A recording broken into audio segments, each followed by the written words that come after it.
What's up, guys? How you doing? Welcome to my channel. It's your boy, and I'm back again. Hopefully, you guys are having a marvelous day. So today we got an all-time classic, which is the Nike Air Max 1 86 OG USA, or they call it the Obsidian as well. So it's got two different names. So before I continue, guys, let me just prompt you, if you're watching without subscribing, please make sure you subscribe. And shout out to all the new subscribers. And I'll show you guys in a couple of seconds just what I'm looking at. And bam, as you guys can see there, you have got that classic Nike Air Max 1. They've changed the Air Max 1 silhouette ever so slightly, because when you compare these restock of the old classic Air Max 1s, they are just a little bit different. I don't know, I think it's just the proportions on the front towards the front there. They just look a bit different from a side profile. However, with this colorway, it's not black, it's an obsidian. So it's like a very dark blue as such. So it appears that the material is made from felt, which I'm not a massive fan of. However, I am glad that they've kept that same meshy material just on the toe box as well. It's always nice to see that versus canvas or leather.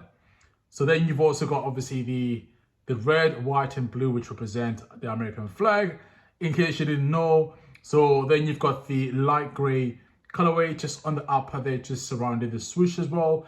Then you've also got the nice little red details to finish off the top holes for the laces at the top there. And also you've got the bit of red as well, just on the outer sole, heading towards the front. There's always these insects in summertime which come in. But yeah, so you've got the you've got the red on the front there, on the outer sole, as well as just the black and the white underneath as well. So we're just gonna swipe it as well and see the front. Now, what I like about this shoe is it's just simple. It's not trying too hard. It's not bright. And I think it's suitable, especially for fall/winter time. You know, the cold early nights that we're heading towards. This definitely ties in really well. And these will go really well, I think, with some nice either black tracksuits or cargo pants. Or either, I think, better choice is the black tracksuit bottoms. I think this works really well with that.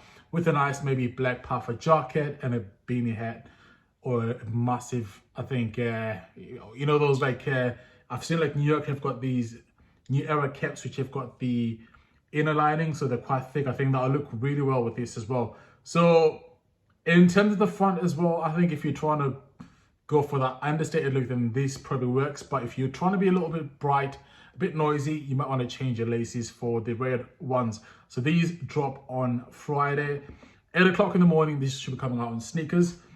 And so the inside comes in that red. Then let's move on to the back. So in the back as well, you've also got the red Nike embroidery there, which finishes the shoe really well. This is a simple, I wouldn't say everyday shoe, but more like a weekend shoe that you can wear every other weekend. You can go out. Another thing which I forgot as well is these will look really well with some nice obsidian trousers. So you guys can look at places like Carhartt. Do see some nice pants as well, but there will not be as much variety compared to Carhartt. And also another good brand also is Uniqlo. I'm not getting sponsored by them, but I've got some like obsidian pants that are nice and flared. They look really smart as well. I think this will tie in with that really well. And then I think you can always finish it off with a nice, maybe work type material jacket which zips up, and a nice either cap or beanie hat. So yeah, guys, that concludes it for this shoe. I think this shoe is definitely an 8 out of 10. Peace out, God bless.